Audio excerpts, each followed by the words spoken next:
40 ఏళ్ల పాటు తన జర్నీ ఎక్కడో ఖమ్మం జిల్లాలో ఒక మారుమూల ప్రాంతంలో పుట్టి ఇవాళ అమెరికాలో ఒక యూనివర్సిటీలో ప్రొఫెసర్గా ఎదగడం అని అంటే అది చిన్న విషయం ఏం కాదు.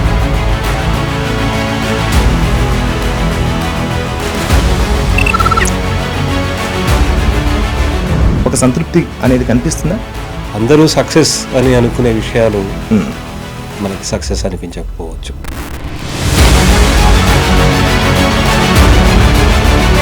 ఎందుకని మీరు కవిగానే ఎక్కువగా ఇష్టపడతారు? కవిత్వం నాకు రెండో ప్రాధాన్యం.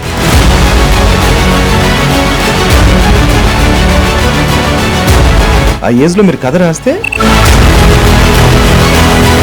వాళ్ళు వేరే సెక్షన్లో ఉంటే, వేరే క్లాస్లో ఉంటే, వేరే కాస్ట్లో ఉంటే వాళ్ళు ఎలా ఉంటారు? 40 ఏళ్ల క్రితం కలిగిన ఒక అవగాహన మీద అంటే సమాధానాలు అంత తేలిగ్గా దొరికే ప్రశ్నలు కావవి. ఎందుకంటే ఇప్పటికి కూడా మనం వాటి గురించి జనభర్జనలు జరుగుతున్నాయి. కమ్యూనిజానికి ఇప్పుడు ఐడెంటిటీ అస్తిత్వ అంటే కమ్యూనిజానికి కొనసాగింపు అస్తిత్వం అంటారా? కొంతవరకు కొనసాగింపు.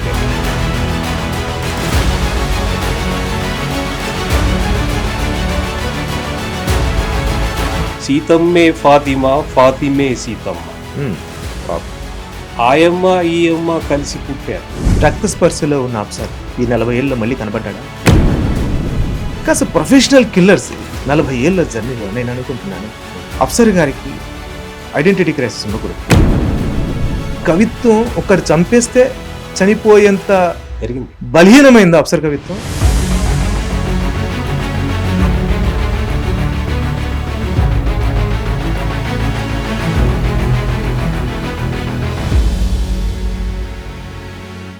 నమస్తే, నా పేరు షరీఫ్.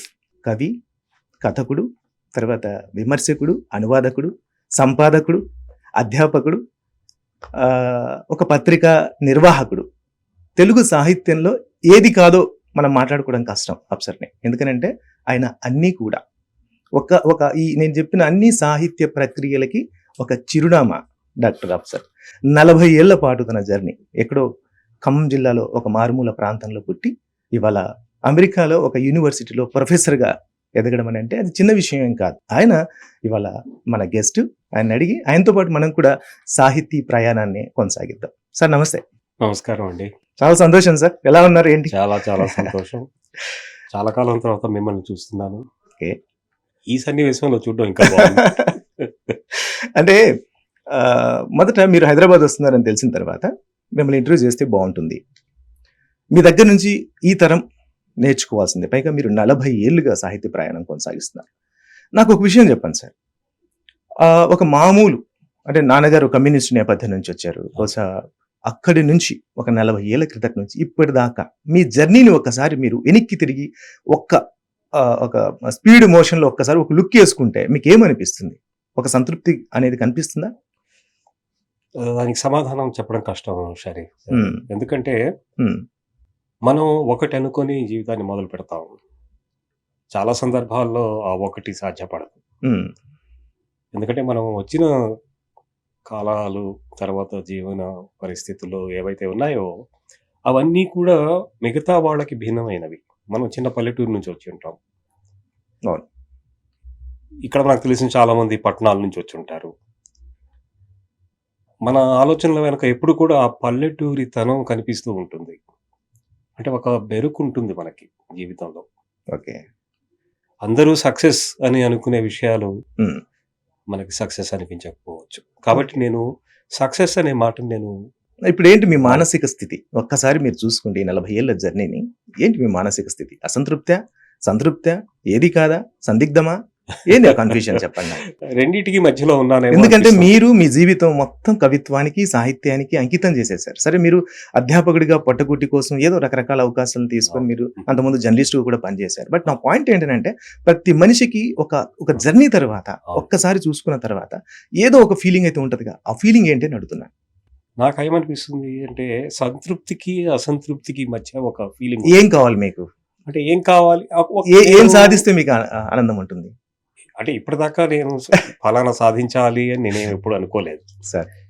ఒకవేళ నాకేమైనా వచ్చి ఉంటే అవి నేను అనుకుని సాధించినవి కావు. ఓకే. సో సాధించడం అనేది ఒక యాక్సిడెంట్. రాయడం. రాస్తూ ఉండడం. అంతవరకు నాకు తృప్తి. ఉమ్.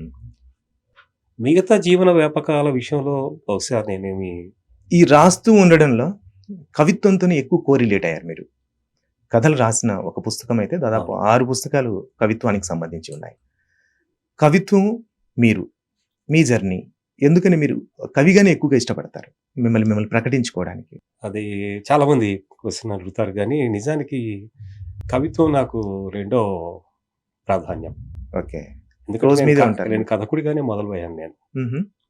మొదట కథలే రాశాను. రక్తస్పర్శ కన్నా ముందు అవును, కథ ఉంది మీది. కథ ఉంది. ఉమ్, రక్తస్పర్శ కంటే ముందు అంటే ఇంటర్మీడియట్ చదువుతున్నప్పుడు, ఉమ్, ఇంటర్మీడియట్ సెకండ్ ఇయర్లో కథ రాశాను నేను. ఉమ్. కాకపోతే ఆ కథ అచ్చు కావడానికి 3 ఏళ్ళు పట్టింది. ఆ, అడవి కథ అది. అడవి, అవును, ఎక్కడో చెప్పారు మీరు, నేను అవును, విన్నాను. ఓకే. అది ఆ కథ ఉమ్, నేను ఇంటర్మీడియట్ చదువుతున్నప్పుడు ఒక పిల్లాడిని నేను అనుసరించాను. సంచార జాతులకి సంబంధించిన ఒక పిల్లాడిని, అంటే మొలతాళ్ళు అమ్ముకునే ఒక పిల్లాడిని నేను ఉమ్, ఉమ్. రోజు గొప్ప అతనితో జీవితమే. కబుర్లు ఉమ్, ఉమ్, చెప్పి ఏదో మాట్లాడుకుంటూ ఉండేవాళ్ళం. అందులోంచి రాసిన కథ అది. ఉమ్. అతనితో మాట్లాడుతున్నప్పుడు అతని జీవితానికి నా జీవితానికి మధ్య ఉన్న వ్యత్యాసాన్ని గురించి నేను ఆలోచిస్తూ గడిపేవాడిని. ఓకే. అలా ఒక 2 ఏళ్ళు గడిపిన తర్వాత, అంటే అతనితో నాకు 2-3 ఏళ్ళ పరిచయం కలిగింది అప్పటికే. ఓకే. అతను సంచార జాతికి సంబంధించిన వాడైనప్పటికి కూడాను ఆ చుట్టుపక్కల తిరుగుతూ ఉండేవాళ్ళు ఆ కుటుంబం వాళ్ళు. అలాగా అతనితో నేను అతని అనుభవాలు తెలుసుకోవడం, అతని గురించి నేర్చుకోవడం, అతనికి నా అనుభూతులకి మధ్య ఒక బ్యాలెన్స్ వెతుక్కునే ప్రయత్నం చేయడం, ఇదంతా అందులోంచి ఆ కథ వచ్చింది. అది ఎందుకు? అచ్చా, 3 ఏళ్ల తర్వాత టచ్ 3 ఏళ్ల తర్వాత. ప్రింట్ అయింది. 19 ఏళ్ల వయసులో మీరు, అవును. 19 కదా మీరు అన్నది? అవును. ఆ ఏజ్ లో మీరు కథ రాస్తే అది అయింది. ఎక్కడ అయిందండి? 3 ఏళ్ల ఆంధ్రజ్యోతి తర్వాత? వారపత్రికలో. వావ్. ఉమ్. ఆంధ్రజ్యోతి 19 కూడా కాదు, అప్పట్లో 17 ఏళ్ళు. ఉమ్. సో మీకు ఈ 17 ఏళ్లకి అంత చింతన, అంటే సామాజికంగా ఉన్న చిన్న చిన్న జీవితాల పట్ల, ఆ మనుషుల పట్ల అంత ప్రేమ, తపన, అతాత్వికత ఎట్లా అలవడింది మీకు? అది అట్లా అంటే నేను అలవాటు చేసుకుందేం కాదు. ఉమ్, అంటే మొదటి నుంచి కూడా ఒక ఆసక్తి అయితే ఉంది. అంటే ఉమ్, వేరే వాళ్ళ జీవితాలు, అంటే మన వయసు, మన ఈడు వాళ్ళు, ఉమ్. వాళ్ళు వేరే సెక్షన్‌లో ఉంటే, వేరే క్లాస్‌లో ఉంటే, వేరే క్యాస్ట్‌లో ఉంటే వాళ్ళు ఎలా ఉంటారు? ఉమ్. అది నా ఆ స్పార్క్ రావడం అనుభవానికి. అంత చిన్న విషయం అయితే నేను అనుకోవట్లేదు. అవును. ఎందుకనంటే మీరు అది ఆడుకునే వయసు, ఈతకెళ్లే వయసు, పిల్లలతో కలిసి అవును. దానికి ఇంకొక జీవితం పట్ల మనం రాయాలి, ఒక ఒక డాక్యుమెంట్ చేయాలి అని అనుకోవడం అనేది ఏదో స్పార్క్ ఉంది. బట్ అది అవును. అవును. మేబీ రచయిత కొన్నిసార్లు చెప్పొచ్చు, చెప్పలేకపోవచ్చు అవును. కూడా. బట్ నేనైతే మాత్రం అక్కడ ఏదో ఒక ఉంది. సంఘటన. మీ నాన్నగారి ప్రభావం మీ మీద ఎలా ఉందండి? చాలా ఉంది. ఉమ్, ఎందుకంటే 2 రకాలుగా ఉంది. ఒకటి, ఆయన కొన్ని పుస్తకాలు చదవమని చెప్పేవారు. ఉమ్, తర్వాత ఇంటికి ఎప్పుడు కూడా ఆయన స్నేహితులు వచ్చేవాళ్ళు. వాళ్ళు ఎక్కువగా కవులు, రచయితలు అయి ఉండేవాళ్ళు. ఉమ్, పైగా ఆయన అభ్యుదయ రచయితల ఉద్యమంలో పనిచేశారు కదా! ఆ రకంగా ఆ తరహా రచయితలు ఎక్కువగా వచ్చేవాళ్ళు. అంటే నాకు మామూలు సృజనాత్మక సాహిత్యంతో పాటు కొంత సిద్ధాంత పరిచయం సిద్ధాంత కూడా పరిచయం కలిగింది. కూడా కలిగింది. అది ఎంతవరకు కలిగింది అనేది ఆ వయసులో నాకు తెలియదు గానీ కలిగింది మొత్తం మీద. ఓకే. అందులోంచే నాకు ఈ క్లాసు, క్యాస్ట్ వీటికి సంబంధించిన విషయాలు అర్థం చేసుకోవాలి అన్న దాని ఆసక్తి మీద పుట్టుక. ఇప్పటికీ 40 ఏళ్ల క్రితం కలిగిన ఒక అవగాహన మీద ఇప్పటికీ మీరు పోరాడుతున్నారు, అవును. ఇప్పటికీ మీరు రాస్తున్నారు. అవును. మీకు సమాధానాలు దొరికాయా? సమాధానాలు అంటే సమాధానాలు అంత తేలిగ్గా దొరికే ప్రశ్నలు కావవి.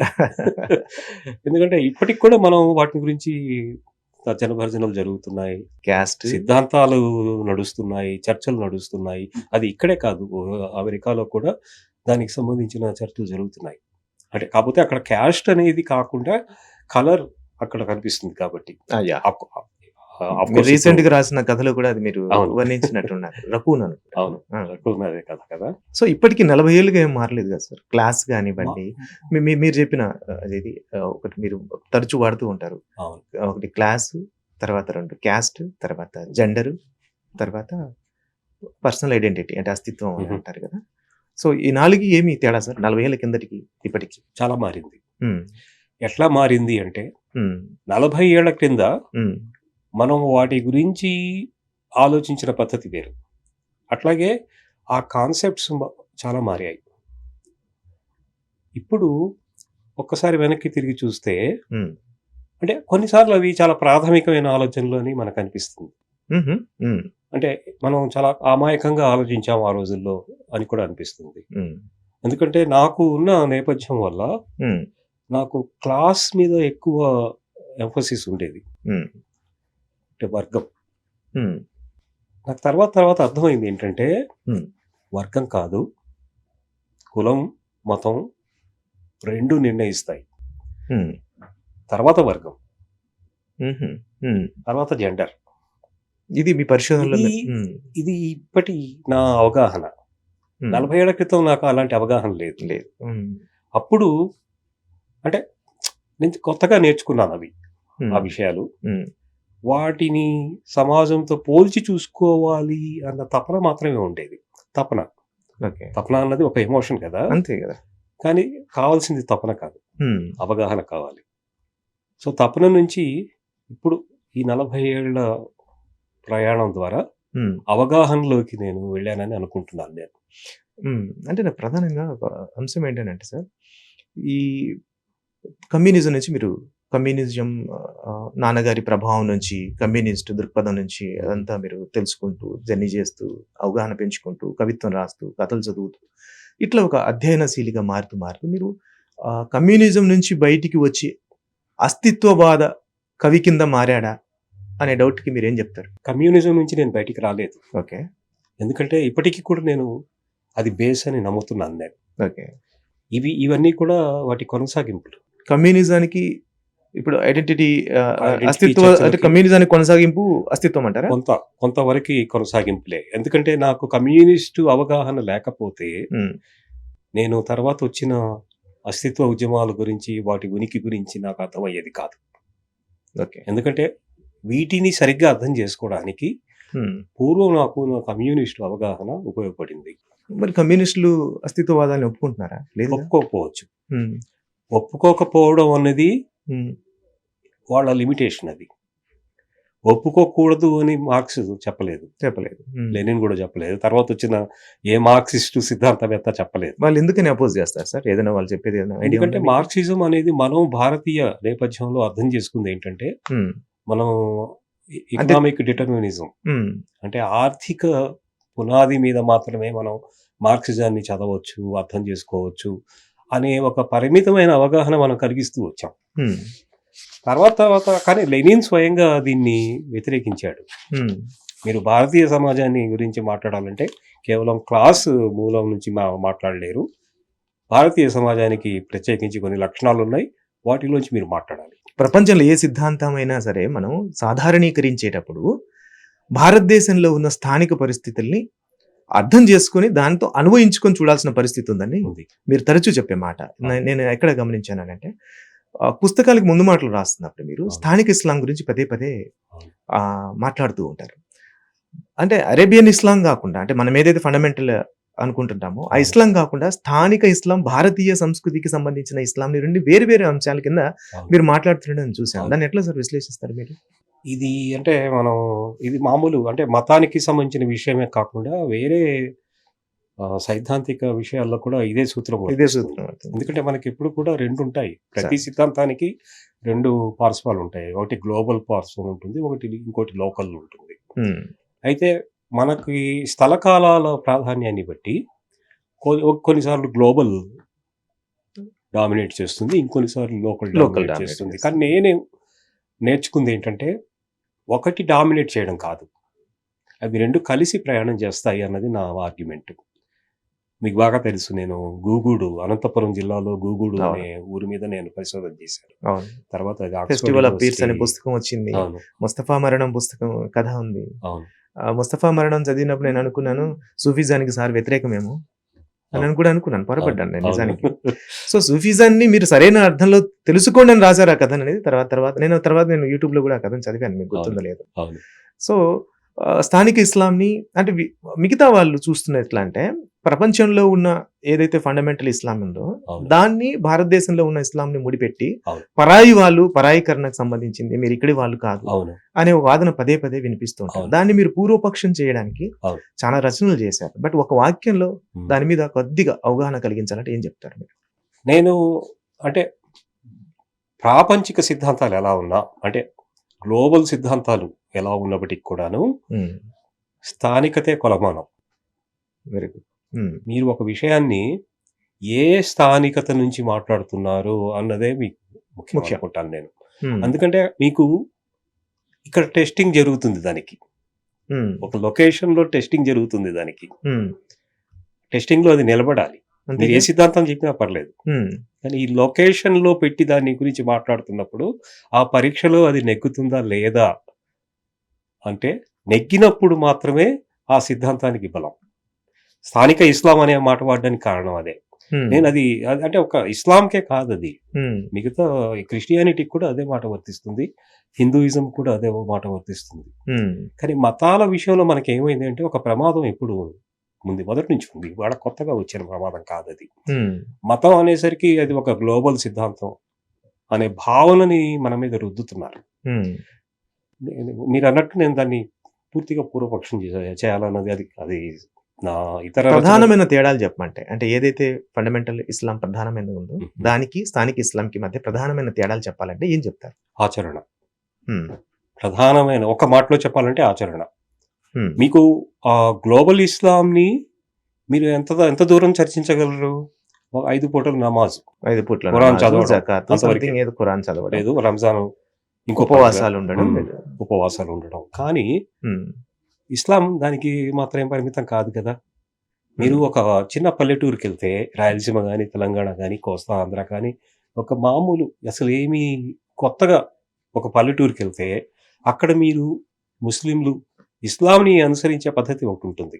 ఓకే, ఆ పద్ధతి మాత్రమే దానికి మెజర్ అన్నది, స్కేల్ అన్నది నా వాదన. సరే, మనం ఇంకా ఇస్లాము సూఫిజం లోపలికి వెళ్ళిపోతే చాలా సూఫిజం అనేది విస్తరిస్తోంది. అంటే ఫెస్టివల్ ఆఫ్ పీర్స్ పుస్తకం కోసం మీరు అంత లెగ్ వర్క్ చేసి ఎక్కడెక్కడో తిరిగి ఎండల్లో చాలా డాక్యుమెంట్ చేసి కష్టపడి రాసిన తర్వాత మీ ఫైండింగ్స్ ఏంటి సార్? జస్ట్ ఇది నేను ఈ టాపిక్ నుంచి మళ్ళీ మిగతా టాపిక్ లోకి వెళ్ళిపోతాను.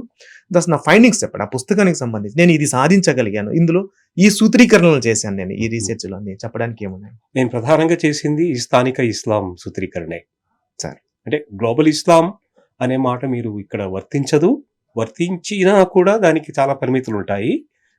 అట్లా ఆలోచిస్తే మీకు ఇస్లాం అర్థం కాదు, ముస్లింలు అర్థం కాదు. ఓకే, మీరు ముస్లింలని అర్థం చేసుకోవాలి అంటే ఆ పర్టికులర్ లొకేషన్లో వాళ్ళు ఎలా జీవిస్తున్నారు, నాకు అర్థమైంది. ఇందాక ఏ భాష మాట్లాడుతున్నారు, స్థానికంగా ఉన్న ఆ స్థానికత అనేది కేవలం మతానికి సంబంధించింది కాదు. అందులో భాష ఉంటుంది, సంస్కృతి ఉంటుంది, తర్వాత వాళ్ళ ఆచార వ్యవహారాలు, వాళ్ళ తర్వాత మత సంబంధమైన విషయాలు ఉంటాయి. సో అన్ని కూడా స్థానికమే. ఆ స్థానికత పూర్తిగా భిన్నమైంది. అది నేను ముఖ్యంగా చెప్పదలుచుకున్న విషయం. అది ఇప్పుడు అందరూ దాదాపు అంటే ఇప్పుడు ఆ పుస్తకం దాదాపు 60 యూనివర్సిటీల్లో ఇప్పటికి కూడా టెక్స్ట్ బుక్ అది. Wow, congratulations. ఎందుకంటే లోకల్ ఇస్లాం గురించి అంతకు ముందు చిన్న విషయం కాదు అది. అవును, మీరు ఇంకా పెనుగొండ గురించి రాసింటారు, గుగుడుకుల్లా ఇస్లాం రాసింటారు, తెలంగాణలో కూడా తిరిగారు కదా సార్? తెలంగాణ తిరిగారు. 150 ఇక్కడ ఉన్న పాటలు, ఒక పాట ఏదైనా గుర్తుందా మీకు? నేను బాగా అంటే ఒక సుదీర్ఘమైన గేయం, ఒక 4 స్టాంజాలు మా కోసం చెప్పండి.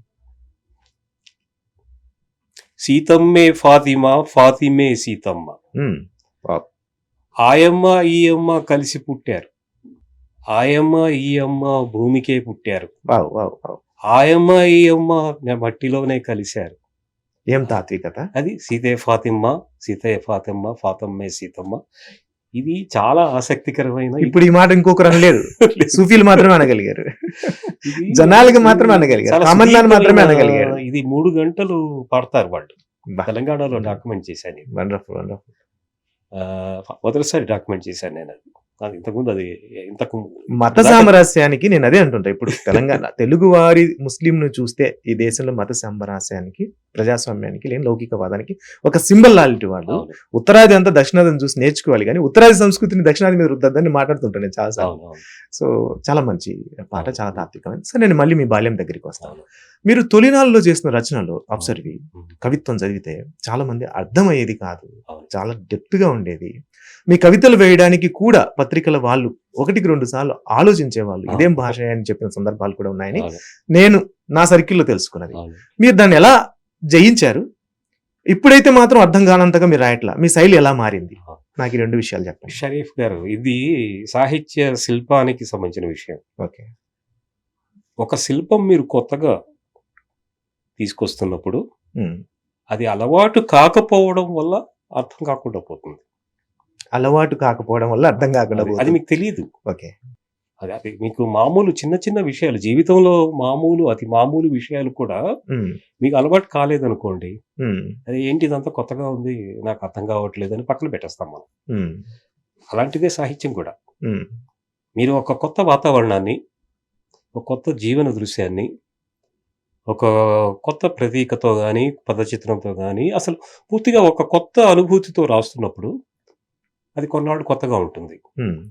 తర్వాత అలవాటవుతుంది. ఇది కవిత్వానికే కాదు, కథలకు కూడా మరి వర్తిస్తుంది. మీరు ఎందుకని దాన్ని కొనసాగించలేదు? మెల్లమెల్లగా దాన్ని వదిలించుకొని చాలా వ్యవహారికంలోకి వచ్చేసారు. లేదు, నేను మీ దగ్గర జస్టిఫికేషన్ ఉన్నప్పుడు మీరు దీన్ని నిజంగా నేను రాసింది కొత్త, వాళ్ళకి అర్థం కాకలేదు కానీ బట్ నేనైతే మాత్రం ఒక కొత్తదనాన్ని కనిపెట్టానని యాంగిల్లో మీరు మాట్లాడుతున్నారు. అవును. మరి ఎందుకు మీరు దాన్ని వదిలేసి పూర్తిగా చాలా సరళీకరణం అయిపోయింది? ఇందాక నేను ఒక కవిత చదివాను ఇందాక. అవును. ఎంత సరళం, ఎంత సరళం, అద్భుతంగా. అది ఇప్పుడు మీరు 2025లో మాట్లాడుతున్నారు ఆ విషయాన్ని గురించి. ఓకే. నేను మొదట్లో రాసిన కవిత్వం 1980లో మాటలు. 1900 ఇలాంటి కవితే ఆ, 1980లో రాసుంటే ఉమ్. అది మీరు చదివుంటే ఏంటిది అర్థం కావట్లేదు అంటే అనేవాళ్ళు. కానీ ఇది ఇంతకాలం గడిచిపోయింది. కాదు సార్, అప్పుడు ఇంకా అంత గ్రాంధికం నిజానికి మీరు సర్లీ అప్పటికే అన్ని ఉద్యమాలు, వ్యవహారిక ఉద్యమాలు వచ్చేసాయి, భాషా ఉద్యమాలు వచ్చాయి, మీతో అవును. పాటు సమకాలికులు చాలా మంది రాస్తూ ఉన్నారు. అవును. వాళ్ళందరూ సింపుల్ గా వచన కవిత్వం రాస్తున్నప్పుడు అవును. మీది కూడా వచన కవిత్వమే, బట్ అంత గాఢత మీరే అన్నారు కదా, చిన్న చిన్న విషయాల్ని అవును. అని చిన్న చిన్న విషయాలు చెప్పడం కోసం అంత పెద్ద పెద్ద భాష వాడాల్సిన అవసరం ఉండిందా? లేదు, అంటే నేను మొదటి నుంచి భాష మీద యుద్ధమే చేశా. హ్మ్. అంటే మీరు రక్తస్పర్శలో కూడా హ్మ్. మీకు కఠినమైన భాష లేదు, ఓకే. కఠినమైన జీవన సందర్భాలు ఉన్నాయి.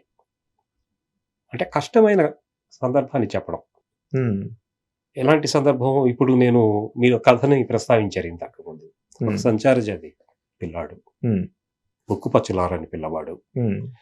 పూటకి తాయెత్తులు తిథానా లేని కట్టుకుని. పిల్లవాడు. హ్మ్. అతన్ని చూస్తున్నప్పుడు మనకేమనిపిస్తుంది, ఏమిటిది, ఇతని పరిస్థితి ఏమిటి అనే ఆలోచన వచ్చినప్పుడు హ్మ్. అది చాలా బాధ కలిగించే సందర్భం అది. హ్మ్. దానికి ఏం భాష దానికి కావాలి? హ్మ్. ఎలాంటి భాష కావాలి? అది నీకు ఇంపార్టెంట్ కదా. అతని భాష కావాలి. అతని భాష కావాలి, అది మనకు వచ్చిన భాష కాదుగా. కాదు. నేను అదే అంటున్నాను. కవిత్వం దగ్గరికి వచ్చేసరికి మీరు సరే దాని మీద నేను ప్రొలాంగ్ చేయదలుచుకోవాలి, మీరు అవును. ఆన్సర్ మీద ఏది అవును. చేశారు, బట్ మీరైతే మాత్రం అప్పటి ధోరణి ఇప్పుడు లేదు. రెండోది, నా అబ్జర్వేషన్ ప్రకారం, అవును. అంటే నేను సూత్రీకరణ చేసి మిమ్మల్ని చెప్పట్లేదు, లేదు. జస్ట్ నా నేను అబ్జర్వేషన్. తప్పనిసరిగా మాట్లాడాలి ఈ విషయం. రెండో విషయం ఏంటంటే, మీరు అమెరికా వెళ్ళిన తర్వాత కూడా అవును. మీ రచనా శైలిలో మార్పు వచ్చింది. ఇక్కడ ఉన్నప్పుడు ఉన్న రచనలకి, ముఖ్యంగా అమెరికా వెళ్ళిన తర్వాత ఉహు. వెళ్ళిన రచనా శైలిలో మార్పు మీరు ఏం గమనించారు? అంటే షరీఫ్ గారు, నేను ఒకటే అంట ఎప్పుడు కూడాను, ఉమ్. మార్పు అనేది సహజం. సహజం. ఓకే. నేను ఖమ్మం నుంచి చింతకాని నేను చదువుకున్న ఊరు, పెరిగిన ఊరు, ఉమ్. చిన్న ఊరు. ఉమ్. చింతకాని నుంచి ఖమ్మం అనే పట్టణానికి వచ్చినప్పుడు కూడా నా మార్పు వస్తుంది.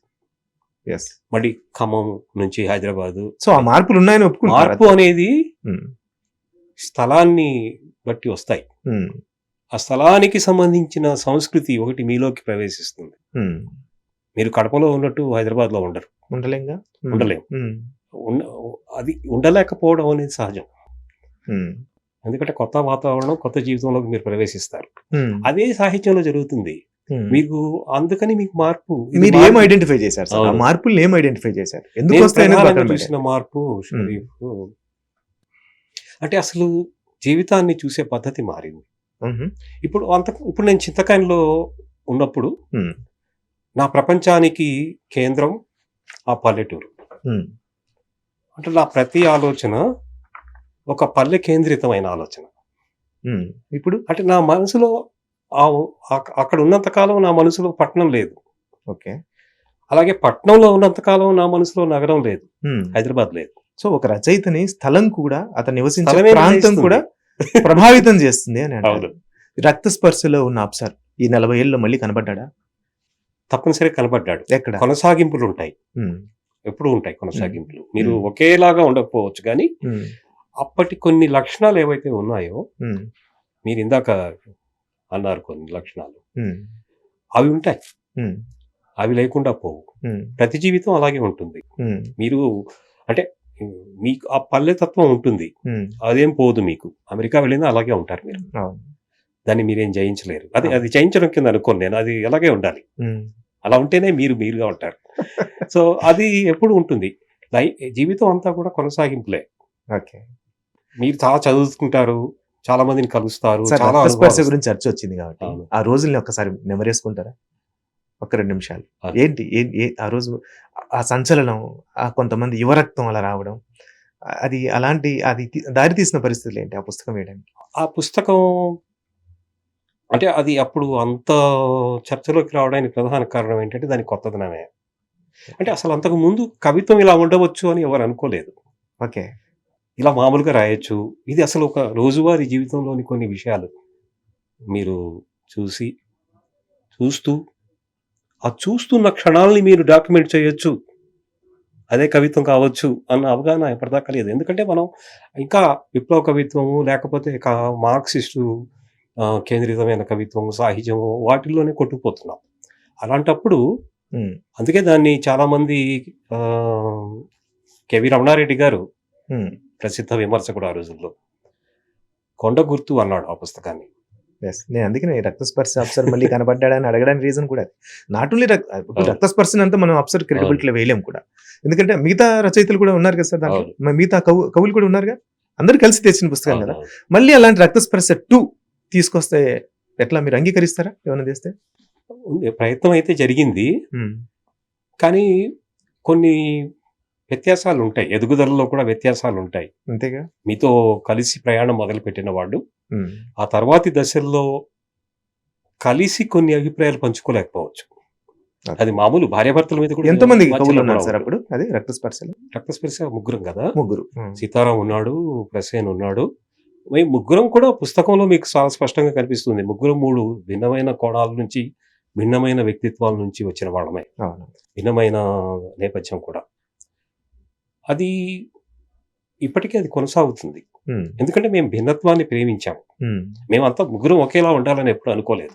అది అసాధ్యం జీవితంలో. భార్యాభర్తలు కూడా ఉండరు కదా. అది కొత్త కవులతో ఏమన్నా రక్తస్పర్శ 2 తీసుకొస్తారా? పోనీ అదే టీం వస్తే ఇట్స్ బెటర్. ఆ టీం కాకుండా నాకైతే ఉంది, తీవ్రమైన ఆకాంక్ష ఉంది. రావాల్సిన ప్రస్తుత సందర్భం. ప్రపోజల్ వస్తే మీరు ఒప్పుకుంటారు? తప్పనిసరిగా ఒప్పుకుంటాను నేను. ఎందుకంటే అది అంటే ఎవరైనా సరే, అది మేము ముగ్గురం అనే కాదు, ఇద్దరైనా సరే, ఏ ఇద్దరైనా ఒక పని కలిసి చేస్తే దాని ఫలితం చాలా గొప్పగా ఉంటుంది. ఎందుకంటే మనకి సమాజానికి చేస్తే అనే పదం కోర్ట్స్ లో పెట్టుకోవాలి. కాలం అలా అయిపోయింది.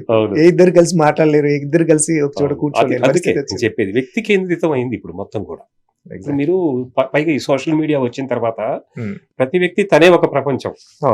ఇంకో ప్రపంచాన్ని ఒప్పుకునే స్థితి లేదు. అసలు ఇంకో వ్యక్తిని ఒప్పుకునే స్థితే లేదు. నాకు ఒక కామెంట్, నిజానికి ఆ రోజు నేను మిమ్మల్ని అడగాల్సిందే, కాకపోతే నాకు ఆ రోజు మీరు అమెరికాలోనే ఉండడం దాని మీద అంత ఇది లేకుండా, ఇప్పుడైతే నేను అడగదలుచుకున్నాను ఎందుకంటే నాకు అవకాశం దొరికింది. ఆ రోజు మీరు పోస్ట్ ఉంది ఒకటి, నేను చదువుతాను. సాహిత్యంలో నేను ఎప్పటికీ ఏకాంతవాసిని, నేనెవరికి అంతేవాసిని కాదు. ఈ 40 ఏళ్ల కవిత్వ ప్రయాణంలో స్నేహితులమే అనేవాళ్ళు ఎందరో. ఆ స్నేహం ముసుగులో నన్ను హననం చేసే నిరంతర కృషిలో తలమునకలై ఉన్న ప్రొఫెషనల్ కిల్లర్స్ కూడా ఉన్నారు. ఈ పదాన్ని కట్టుబడి ఉన్నారు.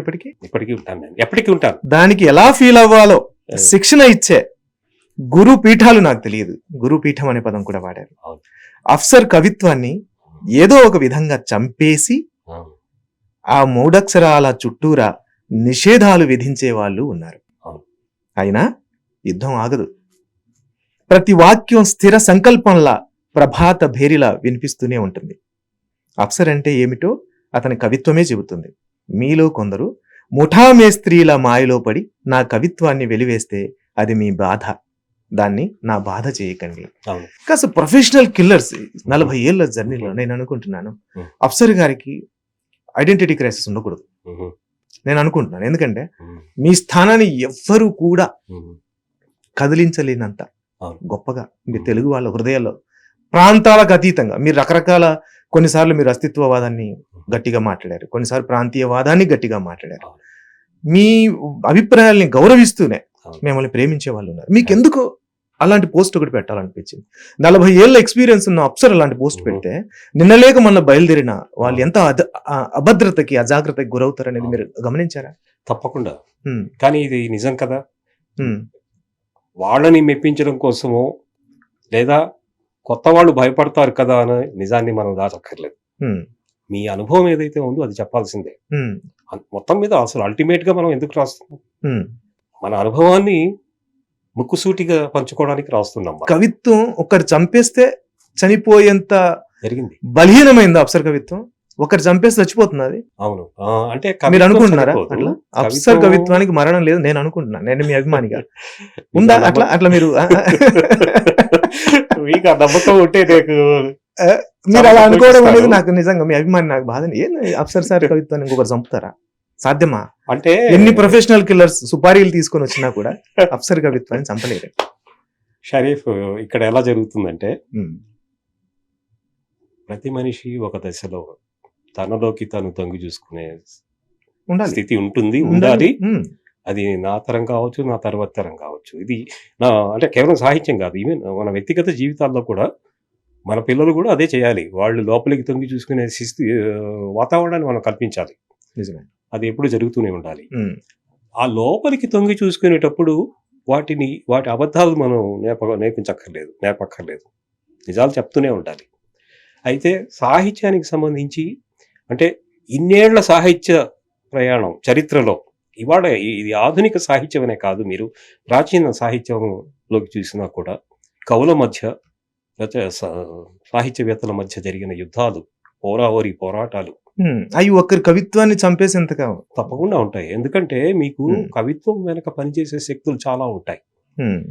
ఇవాళ అప్సరో షరీఫో నిరంతరం రాస్తూ అంటే నేనేమంటానంటే సార్, నేను మీరు అంటూ నాకు అర్థమవుతుంది. అయితే తొలిగా ఏదో 2 3 వచ్చి ఫీల్డ్ లోకి వచ్చి నేను అద్భుతమైన కవిత్వం రాస్తున్నాను ఎవరు గుర్తించట్లేదు అని కొంతమంది పిల్లలు సోషల్ మీడియాలో పెడుతూ ఉంటారు. అది మనం అర్థం చేసుకోవాల్సిన విషయం. ఏదో ఒక ముద్రేసి మీ శైలి బాగలేదనో, శిల్పం బాగలేదనో, రూపం బాగలేదనో, నిర్వహణ బాగలేదనో, లేకపోతే మీకు దృక్పథం లేదనో ఏదో ఒక వంక పెట్టి వంతకి చదివేరే సంగతి. నేను దానికి నేను కూడా అది గమనించాను. ఒక 40 ఏళ్ళు ఒక ద్రష్ట, ఒక 40 ఏళ్ళ దిగ్గజం ఆ మాట మాట్లాడడం అనేది నేను ఇప్పటికి కూడా మేబీ మీ ఆన్సర్స్ మీకు ఉండొచ్చు కానీ, సో అది మనం ఆ ఇష్యూ నుంచి బయటకు వచ్చేద్దాం. ఓకే, అంటే ఒక విషయం చెప్తాను దాని గురించి. ఎందుకంటే మనం శ్రీశ్రీని మీద వివాదాలు వచ్చినప్పుడు శ్రీశ్రీకి దాదాపు పిచ్చెక్కించిన వివాదాలు వచ్చాయి. అప్పటికి శ్రీశ్రీకి చాలా చరిత్ర ఉంది. దాశరథి నారాయణ రెడ్డి మధ్య వివాదాలు ఉన్నప్పుడు అప్పటికి వాళ్ళకి చాలా చరిత్ర ఉంది. చరిత్ర వేరు, కానీ ఈ భాష మాడలేదు. వాళ్ళు వాడారు. లేదు ఇట్లాంటి భాష నన్ను మీరు చంపేదలుచుకుంటే అన్యాయమైన భాష వాడారు. ఒకళ్ళ మీద ఒకళ్ళు వ్యక్తిగత ఆరోపణలు చేసుకున్నారు, మహిళల మీద, వ్యక్తి మీద. నిజానికి రకరకాల జాడ్యాలన్నీ సాహిత్యంలో ఉన్నాయి. నేను ఎంతో కాస్త ఫాలో అయ్యాను కాబట్టి నాకు అర్థమవుతుంది. కానీ సరే ఓకే, పైగా వాళ్ళు కవిత్వాలు రాసుకున్నారు ఒకళ్ళ మీద ఒకళ్ళు.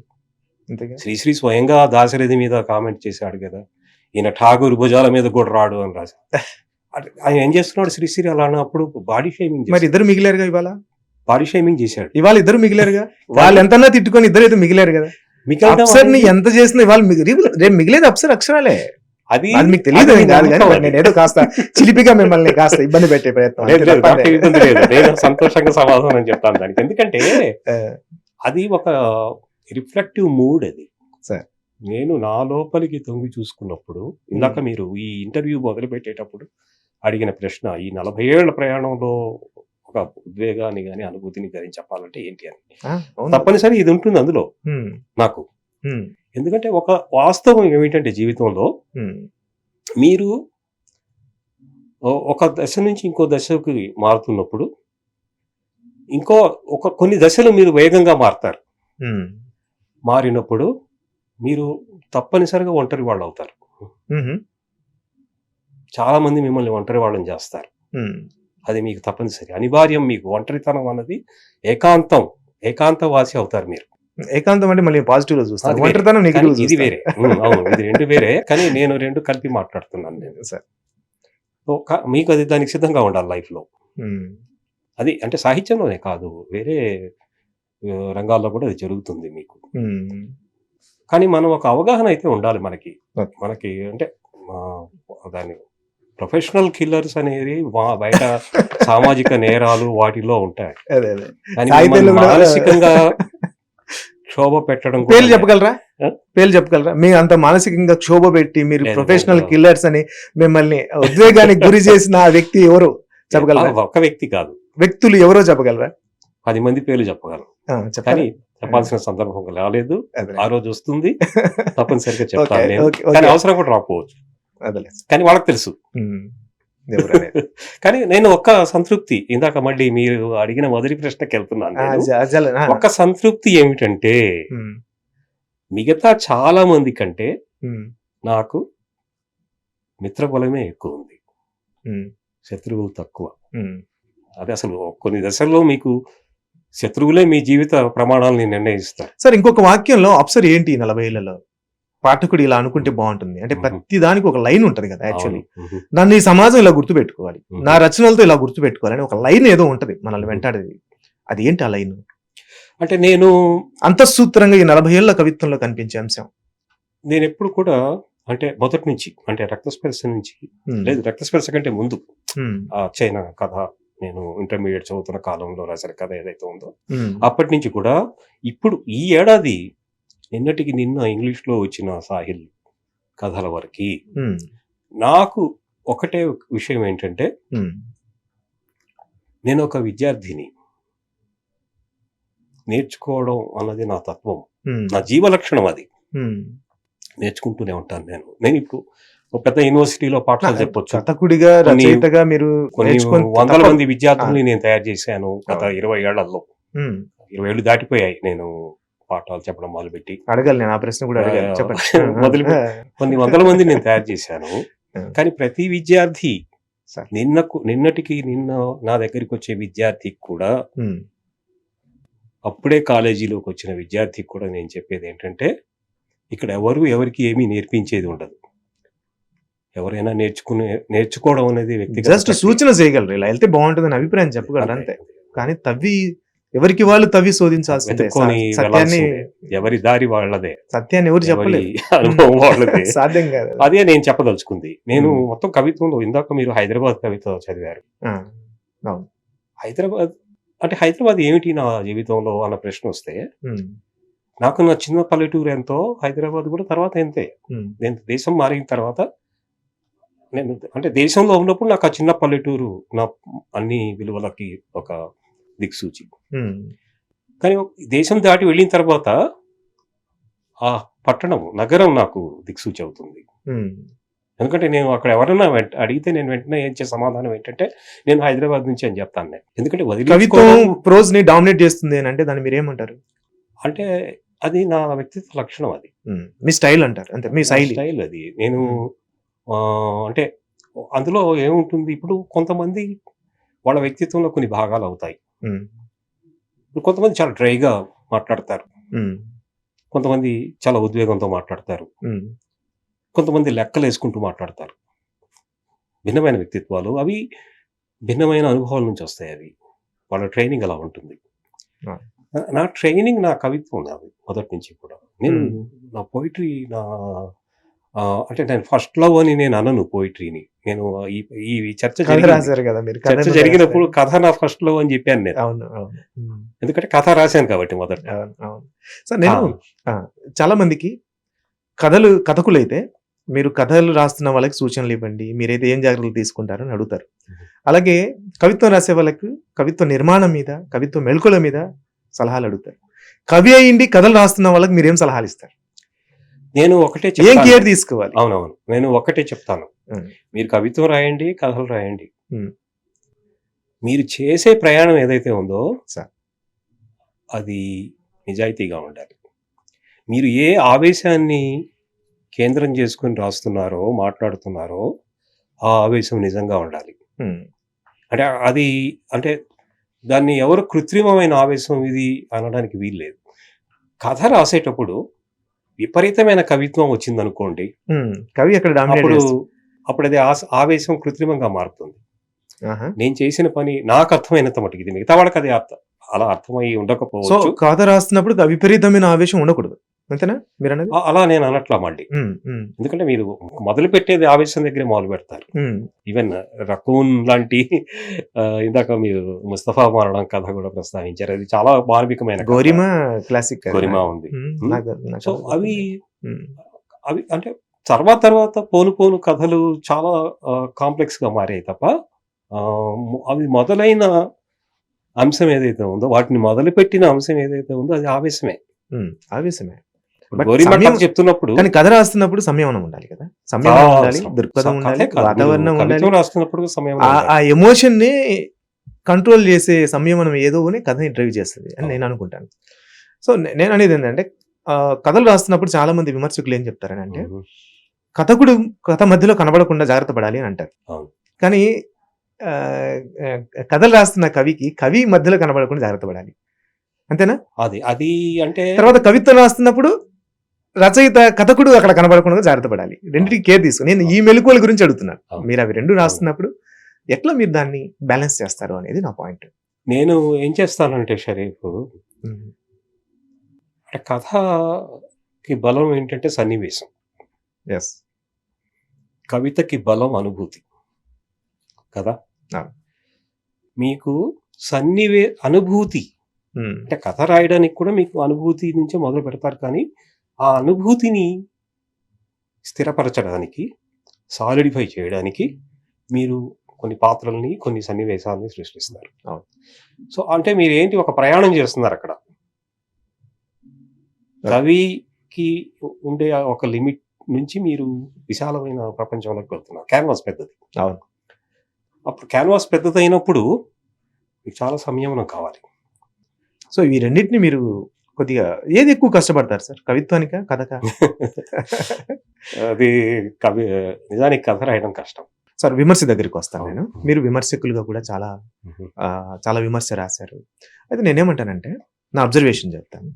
మీరు సోషల్ మీడియాలో మామూలుగా వర్ధమాన భారతీయ సాహిత్యం మీద చేస్తున్న విమర్శలు ఏవైతే ఉన్నాయో, అంటే చిన్న చిన్న పోస్టులుగా మీ కంప్లైంట్స్, మీకు నేను చాలా గత రాత్రి మిమ్మల్ని ఇంటర్వ్యూ చేయడం కోసం నేను కాస్త మీ ప్రొఫైల్ని తిరిగేస్తే చాలా కంప్లైంట్స్ కనిపిస్తున్నాయి నాకు. చదివే వాళ్ళు లేరు, ఎంకరేజ్ చేసే వాళ్ళు లేరు, ఇట్లా ఏదేదో సంథింగ్. బట్ అది మీరు విమర్శ చేస్తున్నప్పుడు ఎందుకు ఆ పాయింట్ ని మీరు యాడ్ చేయట్లేదు? అదేంటి అది? ఒక సోషల్ ఒక విషయం గమనించాలి. నేను గత 15 ఏళ్లుగా విమర్శ రాయట్లేదు. అవునా? నేను విమర్శ 2 పుస్తకాలు రాశాను. ఆధునికత 1991 కాపీలు ఉన్నాయా సార్? కాపీలు ఉన్నాయా అవి? లేవు. 1991లో వచ్చింది. స్థానికత 2010లో వచ్చింది. అంటే 2010 తర్వాత నేను విమర్శ రాయలేదు. ఓకే. ముందు మాటలు రాశాను. ఎందుకని రాయలేదు సార్? ఎందుకంటే నేను ఈ కంప్లైంట్స్ వల్ల ఇది చాలా ముఖ్యమైన విషయం నాకు కూడా. ప్లీజ్. నేను చాలాసార్లు ఆలోచించుకుంటాను ఎందుకు రాయలేదు నేను అని. ఒకటి, జీవితం నాకు అనుకూలించలేదు. ఎందుకంటే నేను వృత్తిరీత్యా నేను ఇంగ్లీష్లో ఎక్కువ రాయాల్సి వచ్చింది. ఓకే. ఇంగ్లీష్లో చాలా రాశాను నేను. అవును. ఇంగ్లీష్లో విమర్శ రాశారు? చాలా రాశాను. ఎందుకంటే ప్రతి పుస్తకం అంటే ఈ ఫెస్టివల్ ఆఫ్ పీర్స్ కాదు, అది రిలీజియస్ ఐడెంటిటీస్ గురించి అబ్జర్వేషన్స్ రాశారేమో. ఎందుకంటే మీరు సిద్ధాంత వ్యాసాలు నేను ఇంగ్లీష్లో 2-3 చదివి ఉన్నా, అవి అబ్జర్వేషన్స్ కదా, క్రిటిసిజం కాదేమో నేను ఉద్దేశం కాదు. రీమేకింగ్ హిస్టరీ అని 2023లో వచ్చిన పుస్తకం. అది సాహిత్య విమర్శ, చాలా పెద్ద విమర్శ పెట్టాను అందులో. పుస్తకం అది చాలా పెద్ద, తెలుగులో కూడా వస్తుంది ఈ ఏడాది. చాలా పెద్ద విమర్శ అది. అందులో పెట్టింది ఏంటంటే, మీరు సాహిత్యాన్ని గురించి మాట్లాడడానికి కేవలం సాహిత్య కొలమానాలే పనికిరావు, సరిపోవు అన్నది అందులో ఆర్గ్యుమెంట్. మీరు సాహిత్యం వేరే అంశాల్లోకి వెళ్ళాలి, చరిత్రలోకి వెళ్ళాలి, సామాజిక శాస్త్రంలోకి వెళ్ళాలి, ఇతర ఆంథ్రోపాలజీలోకి వెళ్ళాలి. అప్పుడు మాత్రమే మీరు సాహిత్యాన్ని అర్థం చేసుకుంటారు. అది నా ప్రతిపాదన. అదే సమయంలో చరిత్రని అర్థం చేసుకోవడానికి కేవలం చరిత్ర పరికరాలే సరిపోవు. ఏం కావాలి?